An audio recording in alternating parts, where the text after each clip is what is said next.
I just want to pass the IELTS exam as soon as possible so I can have relax. You are now listening to the IELTS podcast. 7.5, 8.5 in the listening, 8 in the reading, Hmm. and 7 in the writing, and 7 in the speaking as well. So very good, very good. Now, Thank you. and you're on your way to Cambridge, is that right? Yes, I have received the conditional offer from Cambridge, which asked for the IELTS score, so that's why I took the IELTS, and now I'm waiting for my offer to be confirmed. And their requirement was a 7.5 overall. Yep, they requires overall 7.5 and no less than 7 in each element. And did you find it easy getting those grades? Actually, I think it is pretty challenging. Actually, I'm really surprised that I can pass the IELTS exam this time. I think it's kind of challenging. Yeah. How many times have you taken it before? 3 times, and for the first 2 times, they were before I received my conditional offer. For the third time, I took it after I received my conditional offer. Right. And what grades did you get previously? They were 7 and overall 7 and 6.5 respectively.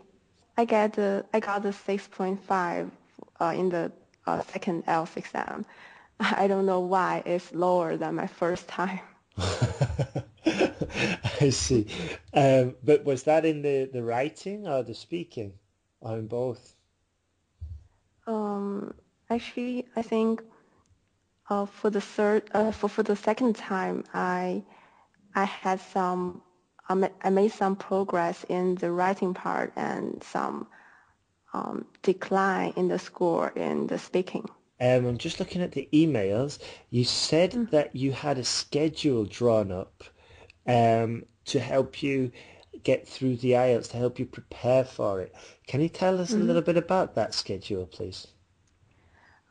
Actually, there were about 40 days between I received my conditional offer and took my IELTS exams.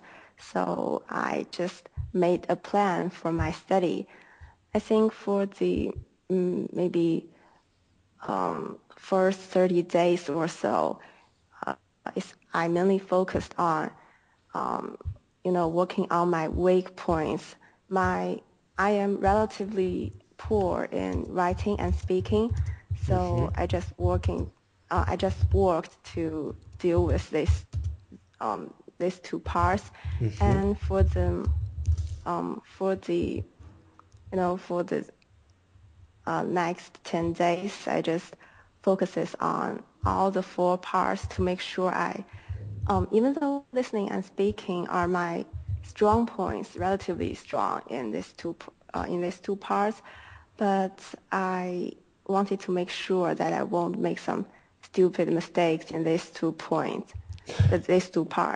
I see. You said before that you part of your strategy was to focus on your weak points.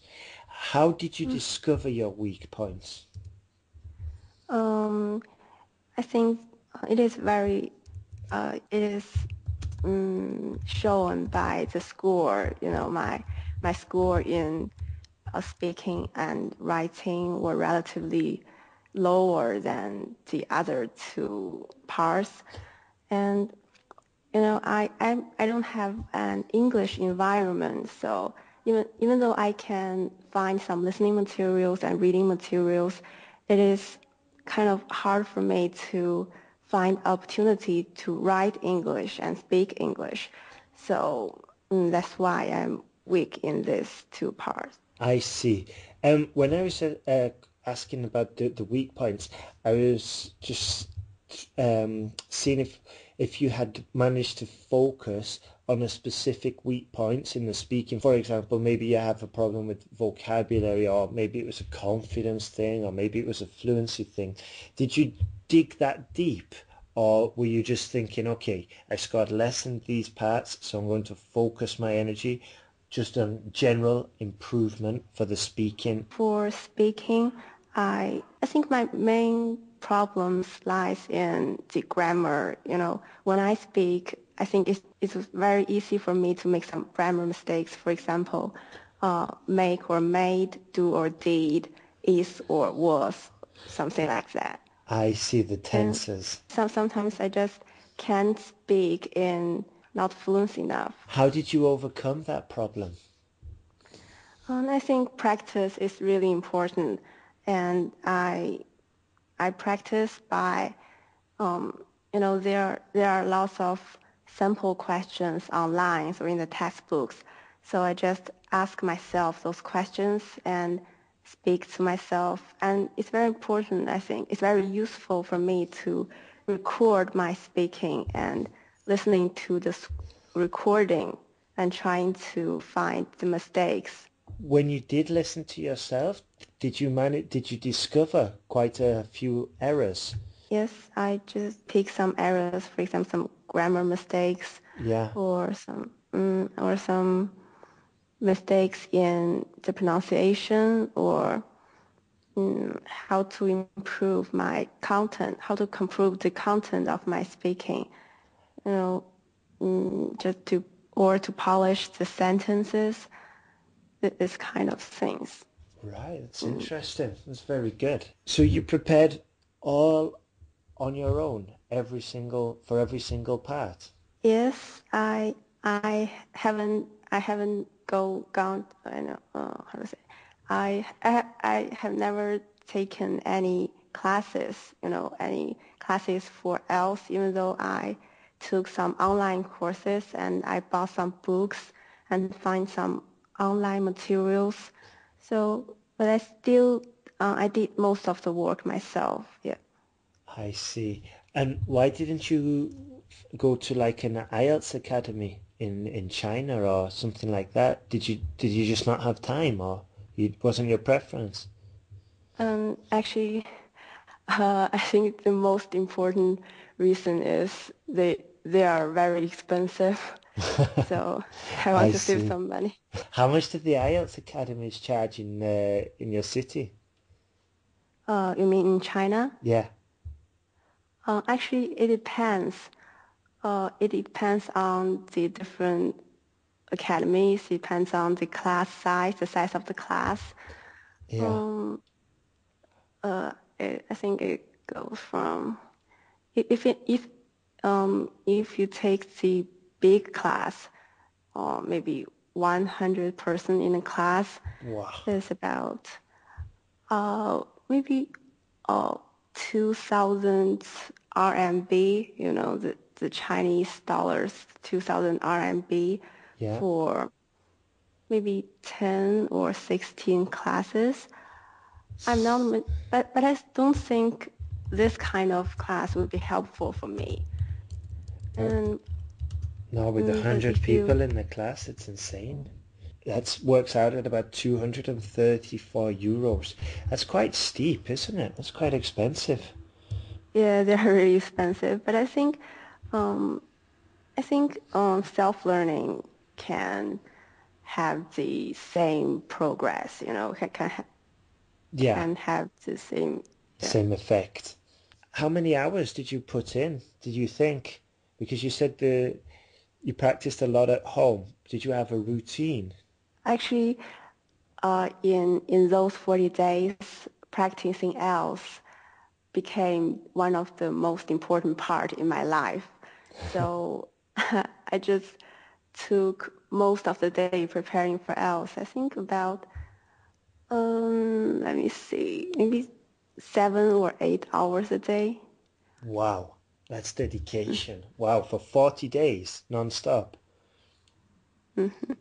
What? Um, you know, there, uh, we celebrated the Spring Festival, so I took several days off for Spring Festival. And just completely focused on the IELTS exam.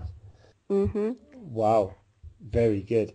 Do you have any tips for any of the students? I think I have some tips for the writing parts. I think my strategy might be kind of helpful, maybe.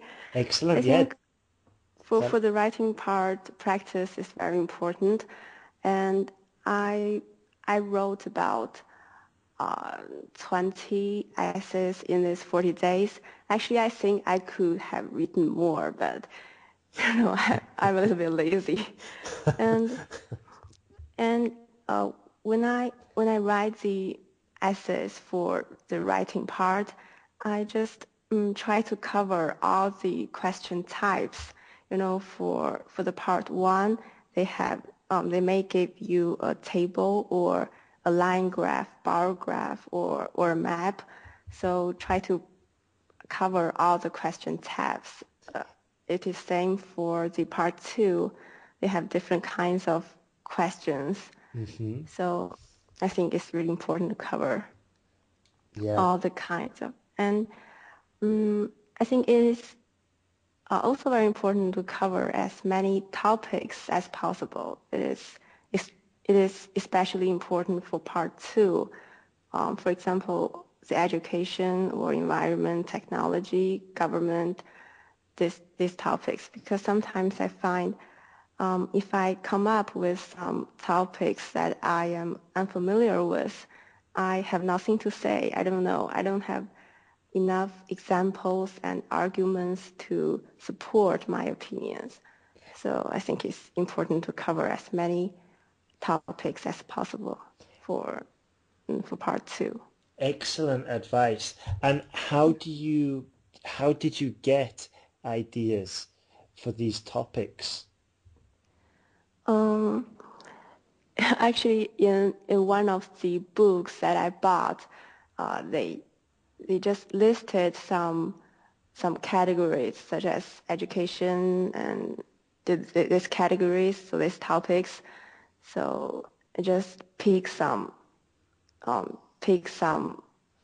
else else questions from these topics and practice. I didn't understand. In one of the books you had, it had the Mhm. topics and the categories, and it gave you some answers, or is that what you were saying? It gave you some answers in the topics, or some examples of ideas. They just give me some questions, the else questions for the writing part. Okay, and then from these Mm. questions, you created some sample answers. Yes, and they provided some sample answers as well, so I can prepare my essays with their sample answers Ah, and trying okay. to find the differences. Ah, okay, now I understand. Yeah, I've heard Hmm. this done before that students will write out their answer and then compare it to the answer in the book just to see if they were on the right track. That's interesting. And what about the other parts of the exam, the reading and the listening? How did you prepare for those? Um, I think uh, I did some exam questions for these two parts, and actually I didn't prepare much for these two parts because uh, I I don't think I have much problems in these two parts. Um, yeah, so Hmm. I see. maybe maybe practice is very important. The main focus of your preparation was speaking and the writing. And for those, Mm. did you have any feedback for your writing? Did you have anybody looking at your essays, or were you just self-checking them? Yes, I asked some of my friends and my English teachers in high school to help me check some of my essays. Ah, that's a good idea. And did they find lots of mistakes, or just a couple? I think at the beginning there are quite a lot of mistakes, but I think I made some progress after I have after the preparation and practices. So Yeah. there are less and less mistakes. Excellent. Hmm. So when are you going to go to the UK? Are you excited? Yes, I'm really excited, but I think I still have a lot of work to do. I still need to have a lot of preparation to do before I go to UK. Uh-huh. And when are Mhm. you going? Um, Maybe September or October. I think the school starts in October, so Yeah. maybe at the end of the September. And have you been to the UK before? No. All right. Well, take a coat because it's going to be raining, especially in October. What are you going to do for your preparation from now until October? Lots of listening or? Actually, I am going to continue to learn English because I think even though I've passed the IELTS exam, my English skill is not good enough for the daily use. I think so. And I have a reading list. I want to read some books, Yeah. and and actually I haven't come up with a detailed plan because I've just finished my IELTS exam. Ah, I see. So you're taking a break and then you're going to Yeah. hit the preparation once again. That's really good. And I'm really happy that you got the IELTS exam and you're going to Cambridge. And I wish you all the best. I'm sure you're going to have absolutely tons of success in the UK. I'm sure Oh, because thank you very much. you speak very clearly. Yeah, you definitely have lots of success. I'm convinced. And if you do have a problem, Julia, just Mm, send me an email and I don't know, try and check your writing or whatever. Okay? Thank you. You're welcome. You're welcome. Thanks for listening to IELTSPodcast.com. And remember to leave your email for updates and early access to new podcasts.